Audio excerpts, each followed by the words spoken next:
Salam sehat, jumpa lagi di channel Tanya Dokter Paran. Video kali ini saya menjawab pertanyaan dari Maisarah Harahap di Bakauni, Lampung Selatan ya.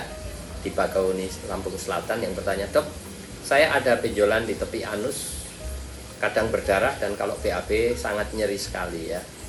Ini apa ya dok dan bagaimana cara mengatasinya?" Ya. Sebelum saya menjawab pertanyaan dari Maisarah Harahap di Bakahuni, Lampung Selatan, saya mengingatkan teman-teman yang akan bertanya kepada saya, silahkan tulis di link Tri Tanya Dokter Paran ya. Dan yang akan konsultasi langsung bersama saya, ikuti Insight with Dokter Paran setiap Rabu jam 10 pagi ya. Kembali kepada pertanyaan Maisarah ya, Harahap di Bakahuni, Lampung Selatan, yang bertanya, "Dok, saya ada benjolan kecil di tepi anus yang kadang berdarah, tetapi yang paling menonjol adalah nyerinya ya saat BAB. Ini apa ya?" Saya jelaskan, kemungkinan ini adalah fisura ani yang kronis ya. Fisura itu adalah robekan ya, bukan fistula tetapi fisura ya, hampir mirip tetapi yang satu pakai R, pakai SU ya, fisura, yang satu fistula pakai TULA ya, fistula. Itu sesuatu yang berbeda, tetapi yang dialami Maisarah Harahap di Bakahuni, Lampung Selatan adalah fisura. Fisura itu adalah robekan kulit anus bagian luar ya, yang disebabkan oleh kekuatan cengkraman otot klep dalam yang sangat kuat dibanding orang normal dalam keadaan istirahat, dan BAB yang keras. Saat BAB keras dikeluarkan oleh usus besar dengan gerakan yang namanya gerakan peristaltik atau diperas keluar, maka ada daya gesekan antara BAB yang keras tadi dengan cengkraman kulit otot klep dalam ya, sehingga kulitnya yang kalah, sehingga terjadi robek dengan gejala nyeri saat BAB, kadang berdarah atau garis darah ada di kotorannya itu.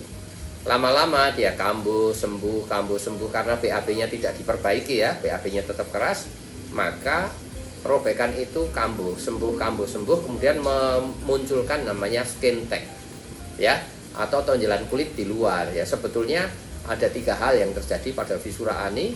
Yang di luar itu ada tonjolan kulit luar namanya skin tag ya, kalau sudah kronis ya, sudah sering terjadi kambuh sembuh, kemudian masuk ke dalam itu ada robekannya, yang kalau kita lihat bisa melihat otot klep dalam, serabut otot klep dalam di luka robekannya itu ya.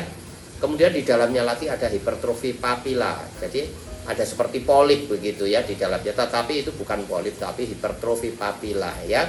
Itu satu kesatuan penyakit disebabkan oleh 2 hal tadi ya, BAB keras dan kekuatan cengkraman otot klep dalam yang lebih nyengkrem, lebih kekuatan mencengkramnya lebih tinggi daripada orang yang biasa yang tidak mengalami fisura ani ya. Itu tidak bahaya tetapi mengganggu ya, karena BAB-nya selalu nyeri. Jangankan BAB, kita gerakkan saja atau kita kentut saja dia nyeri ya.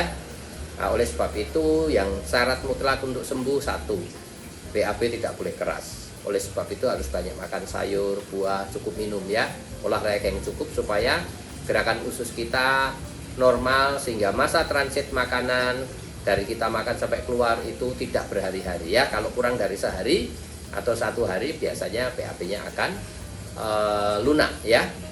Itu yang menjadi syarat ya, BAB tidak boleh keras. Kemudian boleh kalau tidak mau operasi, lukanya ditetesi obat tetes yang bisa japri ke saya ya di 085 329 11 3969. Nanti saya akan beritahu tips and triknya untuk sembuh tanpa operasi. Tetapi syarat mutlaknya BAB tidak boleh keras ya. Jadi Maisarah Harahap di Bakahuni, apa yang dialami itu kemungkinan besar adalah fisura ani kronis ya. Jadi saya sudah jelaskan ya. Yang penting sembuh lukanya, tidak nyeri, walaupun skin tag atau kulit molor di luar itu ada kecil, dibiarkan saja. tidak perlu diapa-apakan, karena kalau mau dihilangin ya caranya dioperasi, di electrocautery, electrocoagulation atau dipotong ya. Tapi kalau tidak berhasrat untuk dilakukan operasi, dibiarkan tidak apa-apa, hanya sebagai benjolan kecil aja di luar. Jelas ya Mai Sarah, harap di Bakahuni Lampung Selatan. Saya berharap jawaban saya ini bisa memberi penjelasan kepada Anda dan juga bagi teman-teman tanya dokter Paran yang lain yang menderita hal yang sama. Saya mengingatkan lagi, silahkan kalau mau bertanya tulis di Linktree Tanya Dokter Paran, saya akan jawab dan upload di channel YouTube Tanya Dokter Paran. Dan bagi yang mau ikut konsultasi langsung bersama saya, ikuti Insight with Dokter Paran setiap hari Rabu jam 10 pagi ya.